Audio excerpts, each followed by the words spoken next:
इससे रोजमर्रा के खर्च में जो लोगों की पूंजी है उसमें बचत होगी, लेकिन साथ साथ लोगों की खपत की कैपेसिटी बढ़ेगी, व्यक्ति ज्यादा खरीद सकता है। अन्नदाता किसानों के लिए देखेंगे ट्रैक्टर, टायर, कीटनाशक, सिंचाई के उपकरण, इन सब पर जो टैक्स है वह घटा करके 5% कर दिया गया है। खेती की लागत को कम करने और ग्रामीण भारत की अर्थव्यवस्था को सुदृढ़ करने में इससे काफी बड़ी मदद मिलेगी। स्वास्थ्य के क्षेत्र में हम देखेंगे तो व्यक्तिगत जीवन और स्वास्थ्य बीमा से जुड़ी हुई जीएसटी को पूरी तरह समाप्त कर दिया गया।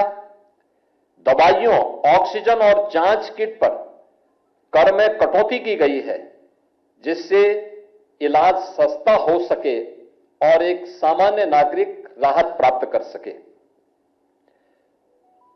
वाहनों की खरीद फरोख्त में भी गाड़ियों और बाइक पर यानी 4 व्हीलर और 2 व्हीलर पर 28% से जीएसटी की दर को घटा करके 18% किया गया है, यानी 10% की कटौती। ये चीजें दिखती हैं कि एक सामान्य नागरिक भी वाहन खरीदने की सामर्थ्य रख सकता है और इसका लाभ उसे मिलेगा। स्वाभाविक रूप से प्रोडक्शन होगा, एम्प्लॉयमेंट नए जनरेट होंगे, नए रोजगार के अवसर सृजित होंगे। नोटबुक यानी शिक्षा के क्षेत्र में देखेंगे नोटबुक, पेंसिल और जो नक्शे हैं, अन्य जो शिक्षण सामग्रियां हैं, इनमें भी काफी छूट दी गई है। ये कोई इसमें टैक्स नहीं लगेगा। हां, लग्जरी जो आइटम है, तंबाकू है, पान मसाला है, कैसीनो है, इन सब पर 40% तक का टैक्स लगाया गया है। व्यापार में आसानी करने के लिए टैक्स रजिस्ट्रेशन के लिए उसको ऑटो मोड पर किया गया है, ऑटो अप्रूव करने की व्यवस्था दी गई है, उसे रिफंड करने की सुविधा भी उसमें दी गई है। रिस्क आधारित कंप्लायंस से जो भी अन्य सुविधाएं हो सकती हैं, श्रम सुधार यानी लेबर रिफॉर्म के लिए, अन्य चीजों के लिए भी काफी इसमें सुविधाएं इसके माध्यम से देने का प्रयास हुआ है। जीएसटी आने के पहले और जीएसटी आने के बाद भारत की अर्थव्यवस्था के बारे में जो मैं कह रहा था कि अकेले 2024-25 में देश ने 22,80,000 करोड़ का जीएसटी संग्रह किया है। अगर आप इसे 2017 के पहले देखेंगे, ये केवल 7 लाख करोड़ के आसपास हुआ करता था। अकेले इस वर्ष अप्रैल से अगस्त तक यानी 5 महीनों में जीएसटी संग्रह 10 लाख करोड़ रुपए से अधिक का हुआ है, जो गत वर्ष के जीएसटी संग्रह करने से 10% अधिक है। 17 के पहले जीएसटी में जो उससे पहले टैक्सेस थे, सेल टैक्स, वैट या फिर सेस जो लोग देने वाले थे, उनका कुल संख्या थी 65 लाख और आज 25 में यह बढ़कर के हो गई है 1,51 लाख, यानी लाखों की संख्या में आज लोग स्वतःस्फूर्त भाव के साथ टैक्स देने के लिए दिखाई देते हैं। देश के अंदर हम देखते हैं तो 24-25 में ही 6,83,000 करोड़ रुपए का डीबीटी के माध्यम से सीधे एक गरीब के खाते में पैसे सीधे भेजे गए, यानी 90 गुना अधिक इसमें वृद्धि हुई है।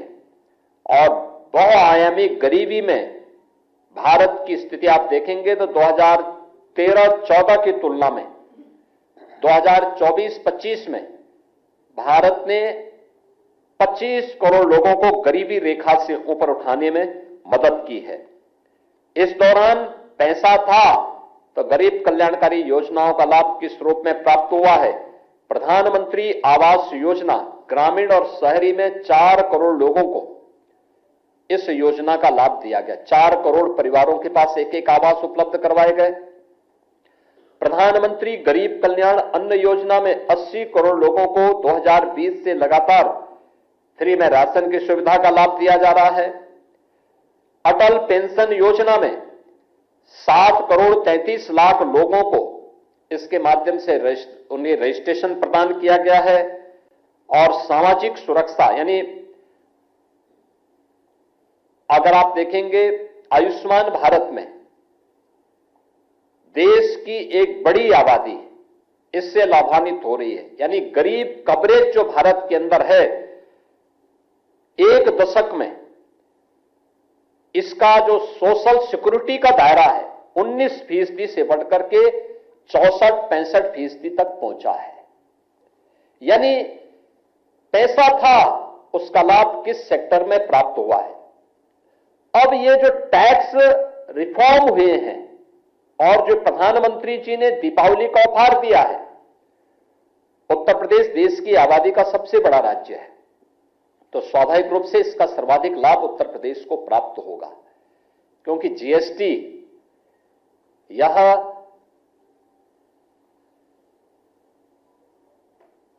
उपभोक्ता टैक्स है। देश का सबसे बड़ा उपभोक्ता बाजार भी उत्तर प्रदेश है। मुझे याद है उत्तर प्रदेश के अंदर हमारा सेल टैक्स, वैट और सेस आदि को मिलाकर के हमें केवल 49,000 करोड़ रुपए प्राप्त होते थे 2017 तक। आज अगर हम गत वर्ष देखेंगे तो हमें 1,15,000 करोड़ रुपए का जीएसटी अकेले स्टेट ने प्राप्त किया है। भारत का शेयर नहीं, भारत सरकार का जो शेयर हमें मिलता वो अलग है। ये केवल स्टेट जीएसटी ने ये पैसा इतना यूपी के अंदर तैयार किया है। टैक्स रिफॉर्म का परिणाम क्या होता है? एक्साइज में उत्तर प्रदेश ने 12,000 करोड़ से बढ़कर के 55,000 करोड़ रुपए तक अपने को पहुंचाया है। इतना कलेक्ट कर रहा है उत्तर प्रदेश आज के दिन पे। हर एक उसमें हम लोगों ने इसका लाभ प्राप्त किया है। परिणाम क्या है? पैसा था तो उत्तर प्रदेश की अर्थव्यवस्था अच्छी हुई। उत्तर प्रदेश में इंफ्रास्ट्रक्चर 1.5 एक्सप्रेसवे से 7 एक्सप्रेसवे हम बनाने में सफल हुए। 6 पे यहां कार्य चल रहा है। हम लोग जब आए थे एक भी सिटी में मेट्रो का संचालन नहीं होता था। आज 6 सिटी में यूपी के अंदर मेट्रो का संचालन हो रहा है। 17 के पहले उत्तर प्रदेश के अंदर 2 एयरपोर्ट क्रियाशील थे, 2 आंशिक थे। आज 16 एयरपोर्ट उत्तर प्रदेश के अंदर संचालित हैं और देश का सबसे बड़ा एयरपोर्ट हम लोग बना रहे हैं गौतम बुद्ध नगर जनपद में। इस वर्ष के अंत में उसको भी हम संचालित करने जा रहे हैं। 2017 के पहले नेशनल हाईवे नेटवर्क में उत्तर प्रदेश बहुत पीछे था। आज देश के अंदर 16 यानी उत्तर प्रदेश के पास नेशनल हाईवे का जो सबसे बेहतरीन नेटवर्क है वो उत्तर प्रदेश के पास है। एक्सप्रेसवे देश के अंदर हम बहुत पीछे थे। आज उत्तर प्रदेश देश गंगा एक्सप्रेसवे के बनने के साथ ही देश के 60% एक्सप्रेसवे पर यूपी का कब्जा होगा। यानी यूपी के पास सबसे अधिक एक्सप्रेसवे का नेटवर्क होगा। ये जितने भी गरीब कल्याणकारी योजनाएं देश के अंदर लागू हुई हैं, स्वाभाविक रूप से केंद्र और राज्य सरकार का इसमें योगदान होता है। पिछले 8 वर्ष के अंदर हमने अपने वित्तीय प्रबंधन को बेहतरीन करके रखा। जो भारत के सरकार के द्वारा एफआरबीएम की लिमिट रखी गई थी, उत्तर प्रदेश उसके अधीन रह करके सबसे बड़ी आबादी का राज्य है, सबसे तेजी के साथ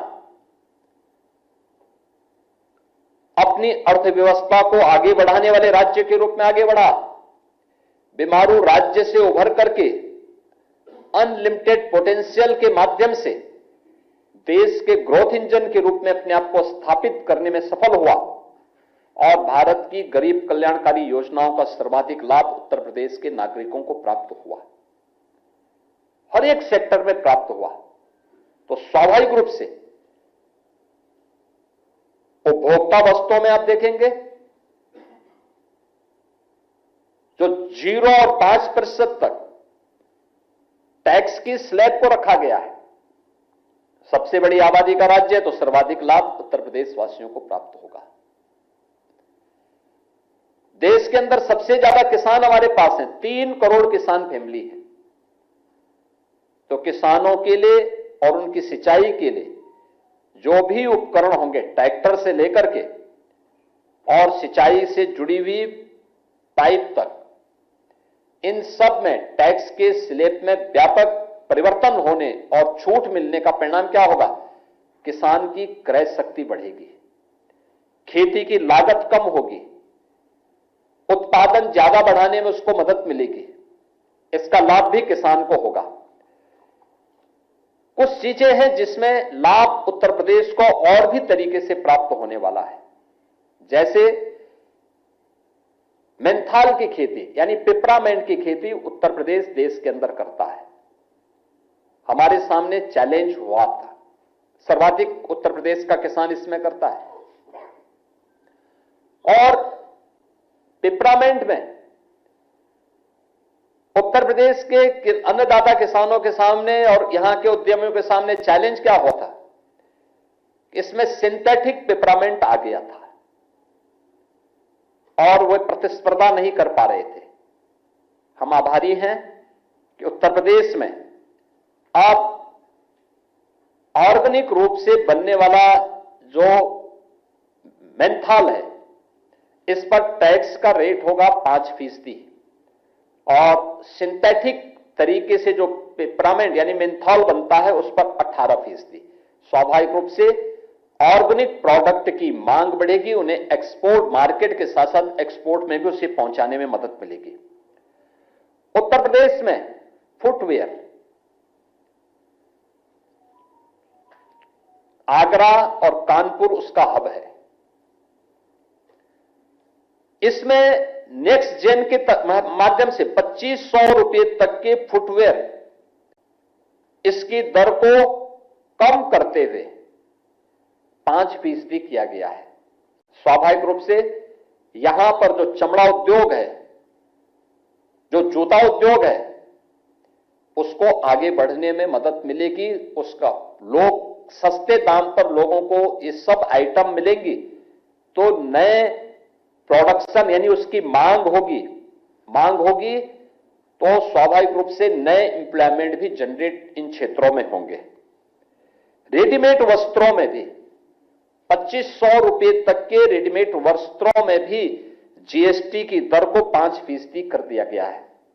इसका लाभ भी एक तो सस्ता कपड़ा मिलेगा लोगों को, आम नागरिकों को, सबसे बड़ी आबादी का राज्य होने के नाते यहां के नागरिकों को उसका लाभ प्राप्त होगा। रेडीमेड गारमेंट्स के हब के रूप में उत्तर प्रदेश को आगे बढ़ाने और इसके माध्यम से नए एम्प्लॉयमेंट को जनरेट करने में मदद मिलेगी। उत्तर प्रदेश की परंपरागत उद्यम वन डिस्ट्रिक्ट वन प्रोडक्ट की स्कीम उत्तर प्रदेश ने 2018 में आदरणीय प्रधानमंत्री जी के मार्गदर्शन में लॉन्च की थी। हमारे सामने चैलेंज हुआ करता था हमेशा टैक्स की दर को लेकर के। गवर्नमेंट उन्हें अच्छी डिजाइन देती थी, टेक्नोलॉजी से जोड़ती थी, अन्य तमाम प्रकार से उन्हें सुविधा संपन्न करने का प्रयास करती थी, लेकिन अब टैक्स में रिबेट मिलने पर यानी अब इन सभी पे जो हमारे हस्तशिल्पी हैं, कारीगर हैं, इनके द्वारा किसी भी पैदा की गई जो भी इनके प्रोडक्ट होंगे उन पर अब जीएसटी की दर केवल 5% होगी। परिणाम क्या होगा कि जितने भी हमारे यहां जैसे पॉल्ट्री उद्योग खुर्जा का, ग्लास उद्योग फिरोजाबाद का, चिकनकारी लखनऊ का, बनारसी साड़ी वाराणसी और आजमगढ़, जरी जरदोजी लखनऊ, बरेली, इन सभी जनपदों में, कागज उद्योग जालौन का और इस प्रकार की जितने भी अन्य आइटम हैं, यहां पर आम उपभोक्ता को तो राहत मिलेगा ही, इसका प्रोडक्ट्स, इसकी मांग होगी, प्रोडक्ट की मांग, डिमांड बढ़ेगी, स्वाभाविक रूप से एम्प्लॉयमेंट भी जनरेट होंगे, उनका मुनाफा भी बढ़ेगा। और उत्तर प्रदेश के हमारे जो भी हस्तशिल्पी हैं, कारीगर हैं, उनको इसका लाभ बड़े पैमाने पर प्राप्त होगा। उत्तर प्रदेश ने जीएसटी लागू होने के बाद